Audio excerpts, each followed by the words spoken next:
Maraming nagulat ng masulat sa isang showbiz website na hiwalay na si Coco Martin sa manager. Niyang si Biboy Arboleda ng B617 management company na halos 2 dekada silang magkasama. Kilala si Coco na marunong tumanaw ng utang na loob sa taong malaki ang naitulong sa kanya, kaya naman kaliwat kanan ng blessings na dumarating sa kanya.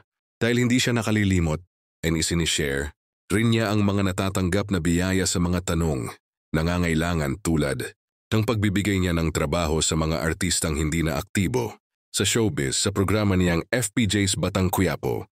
Samantala, may 2 showbiz events na dinaluhan si Coco at hindi siya nagpaunlak ng interview, pero ngayong linggo sa isang out-of-town event para sa pagbubukas ng bagong brand na ini-endorso niyang food chain, ay sinagot niya ang tanong kung totoong wala na siya sa pangangalaga ni Biboy. Ang sagot ni Coco na tawang-tawa, "Ay nako, ano lang yan? Chismis lang yan." Dagdag pa ay walang nagbago sa pagsasama nila ni Biboy. Wala.